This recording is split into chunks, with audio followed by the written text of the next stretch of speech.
as an expat, feel free to make your investments. You can invest anywhere, but if you make the tax compliant ones, your life is going to be much more simple.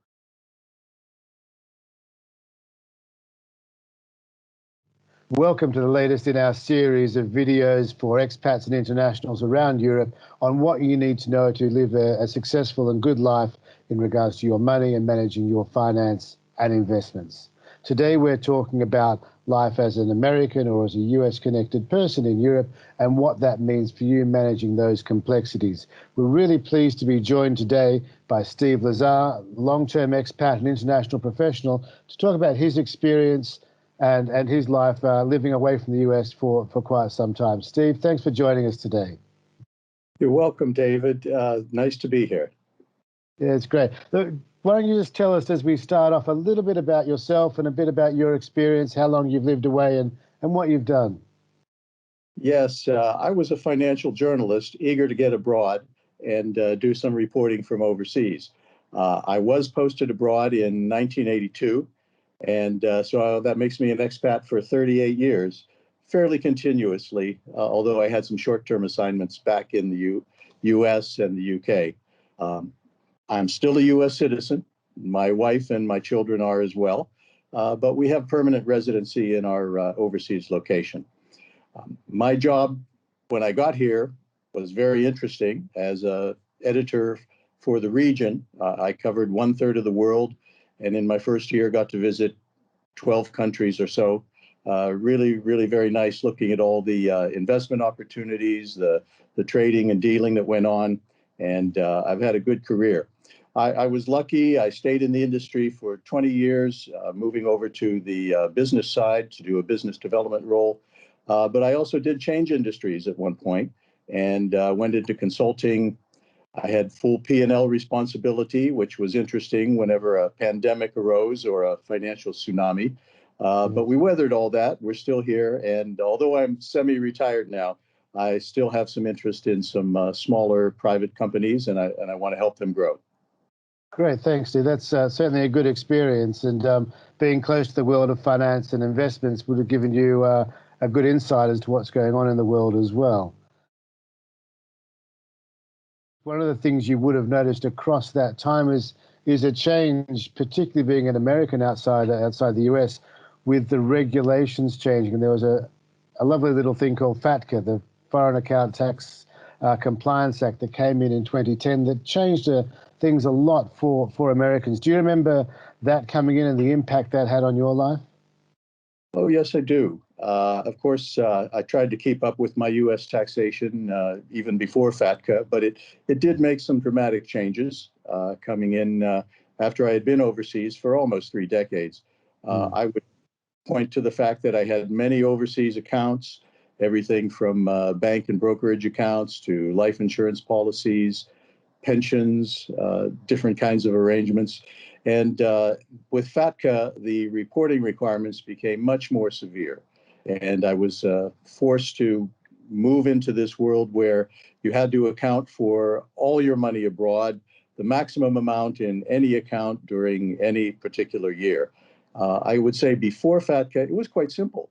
On your tax return, you could tick a little box for each account saying whether you had less than $10,000 in it, or up to 100,000, or over 100,000. 3 little boxes, very simple. Now the requirement is you have to state the amount that's in the account, the maximum amount at any time during the year. Even if money is just passing through for a nanosecond, you need to report that amount. And the penalties are quite severe if you miss by just a few $1,000s. So it's a real change and requires a lot more work to stay compliant. Right, a lot tougher. One of the interesting things we've seen as well is that you're a US citizen, you have a US passport, and so you're aware of your obligations there, but there's a broader net of what we call accidental Americans or US connected people, and a large number of people who don't realize they also have this obligation. And that can be, maybe you're not, don't consider yourself a US citizen, but you happen to be born there, or even your parents were born there, or you have a spouse who's American, or in some instances even a business partner. So that net can be quite broad, and of course, in one sense, they'd like it to be as broad as possible to capture as much as they can. The other thing that's worth noting, I think, as you said, there's a lot of obligation around reporting and getting it right. For a lot of people, though, everyone has to report if you're within that net. A lot of people don't end up paying tax, they're just reporting. And so there's two different parts to that. Reporting doesn't mean you're going to necessarily get a tax bill, unless you've got a certain amount of money, or you get some of the other things in a manner that they don't necessarily agree with. But it can be complex, as you said, and I think that's the summary point. As an expat, as an American expat with this vast experience, what do you think are the main actions that you think are important for Americans living outside of the US? All your income around the world is included in your taxable income, so report all of it. Yeah, that's right. the thing to do if you want to sleep well at night. And if you unfortunately are audited, all of your bank accounts will be reviewed, and every deposit has to be explained, which can be very laborious. So yeah, make sure all your income is reported each year, and stand behind your tax return. Yes, be sure that when you're making investments, that you do the kind that are most compliant with U.S. tax obligations. Find an advisor who is knowledgeable about this, who has a platform that can accommodate U.S. tax reporting requirements. Make it easy on yourself. That would be my advice, because the net now is so wide, you won't escape.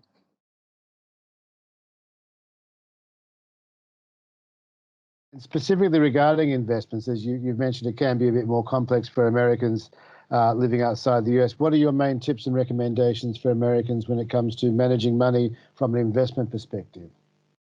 Well, I would say, as an expat, feel free to make your investments. You can invest anywhere, but if you make the tax compliant ones, your life is going to be much more simple. And of course, if you're just going abroad and you don't have that high of a salary, your tax bill will be lower from Uncle Sam. So save some cash, and then when you're ready to get the ball rolling on your investments, you'll be able to plunge right in.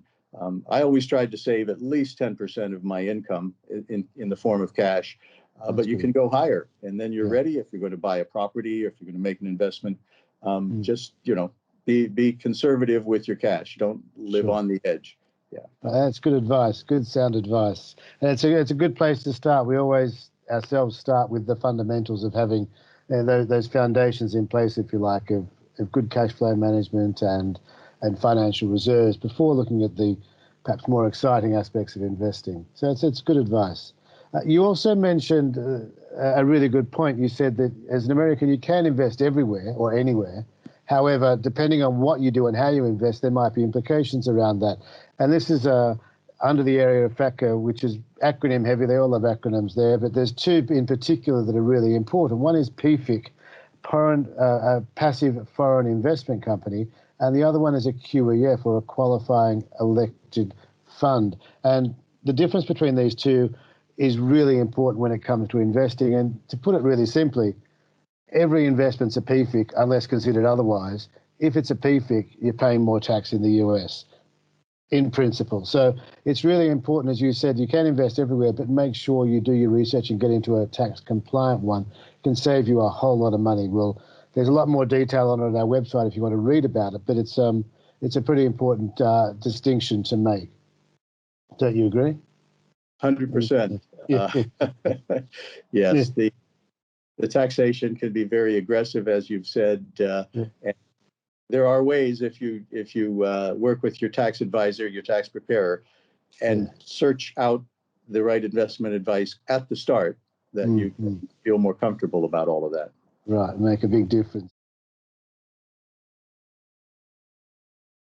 The other part that's difficult, I think, is wherever you're from, but particularly for Americans, is juggling that difference between your assets in the US, maybe your 401ks, your IRAs, or other assets you might have there, and that you have internationally. What's your recommendations about how you manage both onshore, if you like, and offshore assets? Well, I think that now that so many accounts are available online, you can always check on your position and find out your income much more easily than in the past. That has helped. But it's hard to put it all on one platform with your financial advisor, your bank, your broker, whomever. They have to look after so many things. And it would be, rental income doesn't show up anywhere but in your bank account, for instance, Yeah, but not in yeah, your brokerage account. So right. I would say keep moving forward. Look out for pitfalls, such as U.S. institutions that really don't want to give you a free hand if you're overseas. They may say, yes, you can make deposits with us, but you can't trade because we ourselves are not fully aware of all the compliance requirements in the country where you reside overseas. So they kind of stifle you. So it's a little bit frustrating, but as the whole world gets more and more used to FATCA, and companies that want to be in business worldwide increase their compliance departments, then you'll find that it's easier. So we're getting there, David. We're getting there, but year by year. Yeah, it's a slow process, isn't it? I think that's, as you said, the first response of a lot of companies was, this looks difficult, therefore we won't deal with Americans. We'll just say no if you're US offshore, or that way they can't get into trouble. But now they're realizing it can be managed and worked potentially. So, as you say, the compliance and their technology is strengthening to help manage that. The other thing that you brought up that was really relevant was you talked about having expertise in different countries. And for us, rather than trying to be all things to all people, we talk a lot about joined up advice. And what that means is, if you're an expat in Europe, we can help you with everything you need to know about your life here. If you have onshore assets in the US, it might be that you need someone onshore in the US to help manage that.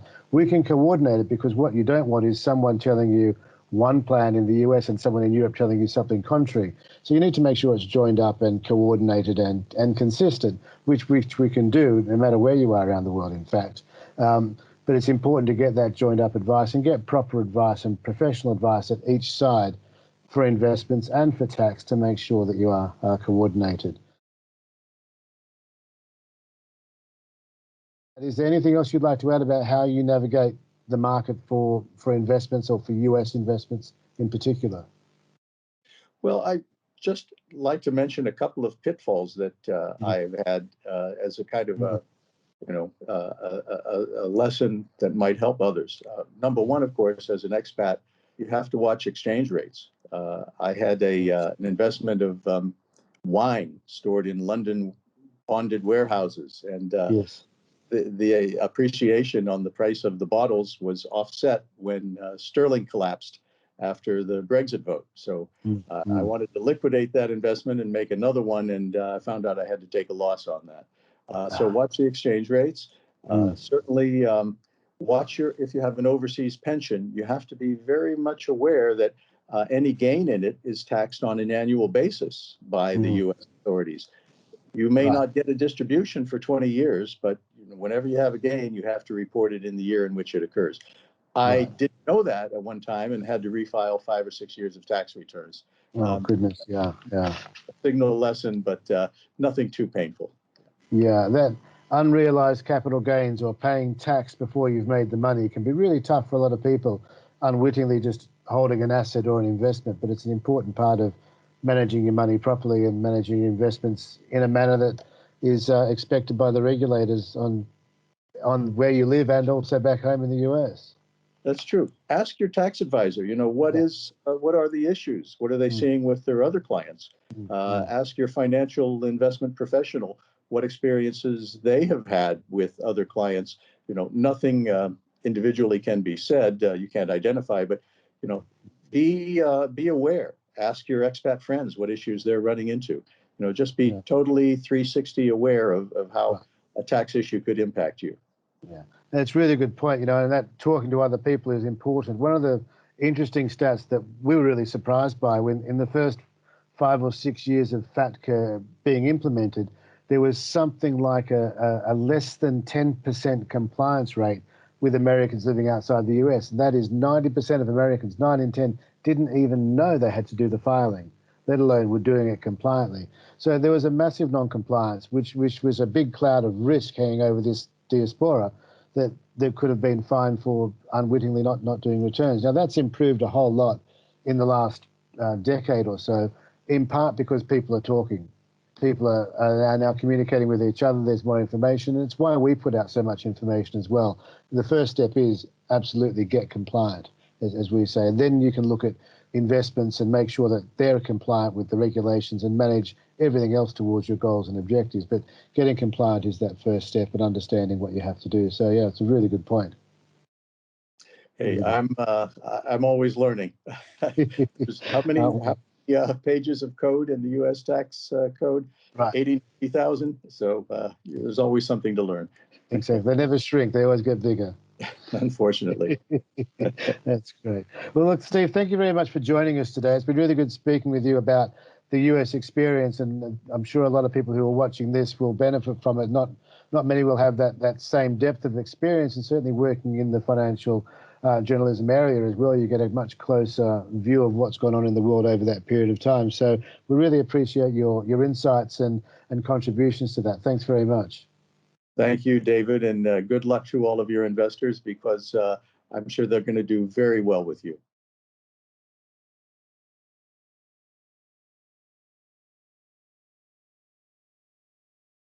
If you'd like more information, you can contact us at our email address, info@blackswancapital.eu. You can get more information at our website, blackswancapital.eu. And remember to like this video and subscribe to the channel, where you'll get updates as they're released every couple of weeks. Thank you.